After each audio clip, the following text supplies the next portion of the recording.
Israel और Iran के बीच में लगातार युद्ध गहराता चला जा रहा है और ईरान ने आक्रामक रुख अपना लिया है और इस बीच खमेनी को मारकर ही युद्ध रोकेंगे ये कहा है इजराइल ने।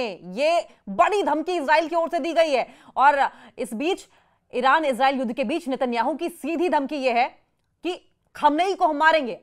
ईरान के सबसे बड़े धार्मिक गुरु अयातुल्लाह खमेनी को हम मारकर ही दम लेंगे। देखिए इजराइल के अग्रेसिव अटैक्स लगातार जारी हैं। इजराइल ने ईरानी मीडिया पर कई मिसाइलें गिराई हैं। इजराइल की कॉन्स्पिरेसी स्ट्रेटेजी लगातार जारी है। ईरान का आगे क्या रिएक्शन होगा, अमेरिका और दुनिया की भूमिका इस पर क्या होगी, तमाम चीजों पर बात करेंगे। ईरान और इजराइल के बीच चल रहे युद्ध जैसे हालात अब और ज्यादा गंभीर मोड़ पर पहुंच गए हैं और ज्यादा ये जो वॉर है वो अग्रेसिव हो चली है। इजराइल के प्रधानमंत्री बेंजामिन नेतन्याहू ने एक ऐसा बयान दिया है जिसने दोनों देशों के बीच में टेंशंस को और बढ़ा दिया है, नई ऊंचाई दे दी है टेंशंस को, नया पीक दे दिया है टेंशंस को। नेतन्याहू ने साफ कर दिया कि अगर ईरान के सर्वोच्च नेता अयातुल्लाह अली खमेनी को खत्म कर दिया जाता है तो ये जो टेंशन है वो नहीं बढ़ेगी बल्कि वो खत्म हो जाएगी।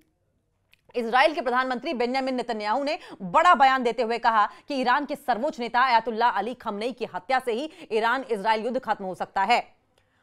अमेरिकी चैनल एबीसी न्यूज को एक इंटरव्यू दे रहे थे बेंजामिन नेतन्याहू और उन्होंने कहा कि खमेनी को मारना टेंशंस को बढ़ाएगा नहीं बल्कि टेंशंस को खत्म कर देगा। इजरायली प्रधानमंत्री नेतन्याहू से जब पूछा गया कि क्या इजराइल वाकई खमेनी को निशाना बना सकता है, क्या वाकई खमेनी को मार सकता है, उनका मर्डर कर सकता है, इस पर उन्होंने बहुत क्लियर दो टूक कहा कि हम वही कर रहे हैं जो हमें करना चाहिए।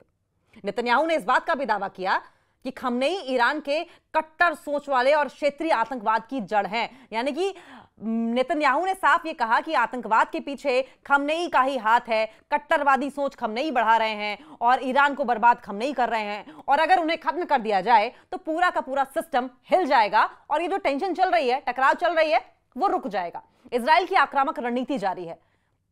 देखिए इजराइल लगातार अटैक करने की बात कर रहा है, लगातार अग्रेसिव हो रहा है, जिसका ईरान जाहिर है कि जवाब दे रहा है, मुंहतोड़ जवाब दे रहा है इजराइल को। अब नेतन्याहू का ये बयान जो है वो ऐसे टाइम पर आया है जब इजराइल ने बीते कुछ दिनों में ईरान के कई परमाणु ठिकानों को निशाना बनाया था। तेल अवीव का दावा यह है कि हमले में ईरान को परमाणु हथियार बनाने से रोकने के लिए जरूरी है, ये जो हमले किए जा रहे हैं ईरान परमाणु हथियार ना बना पाए इसके लिए बहुत जरूरी है। लेकिन ईरान का यह कहना है कि हम परमाणु हथियार नहीं बनाएंगे लेकिन हमें न्यूक्लियर पावर तो बनने दो, जो तो हमारा राइट है, हम किसी मुल्क पर अटैक नहीं करेंगे लेकिन जो हमारा राइट है, जो हमारा अधिकार है, हमें वो तो करने दो।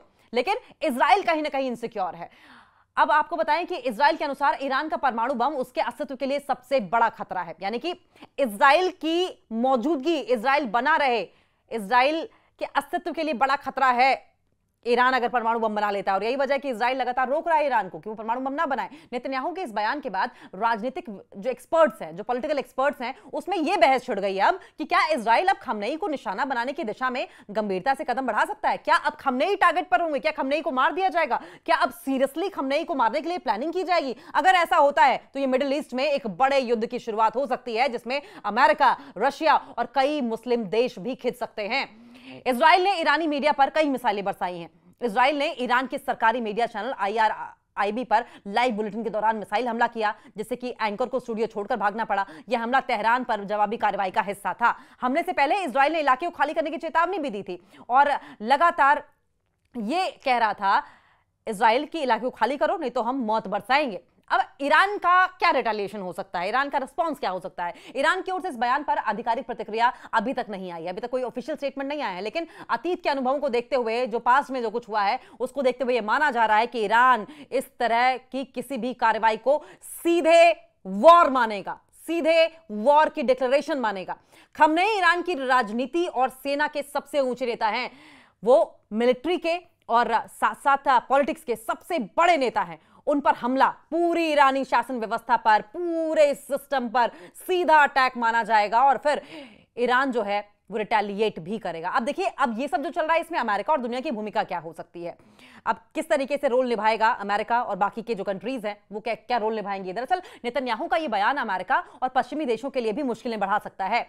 एक तरफ अमेरिका नहीं चाहता कि मिडिल ईस्ट में तनाव बढ़े, वहीं दूसरी तरफ उसका सबसे करीबी सहयोगी है इजराइल, वो खुलकर ईरान के सर्वोच्च नेता को मारने की बात कर रहा है। आने वाले दिनों में यह देखना अहम होगा कि अमेरिका और यूरोपीय देश इस मसले पर क्या रुख अपनाते हैं।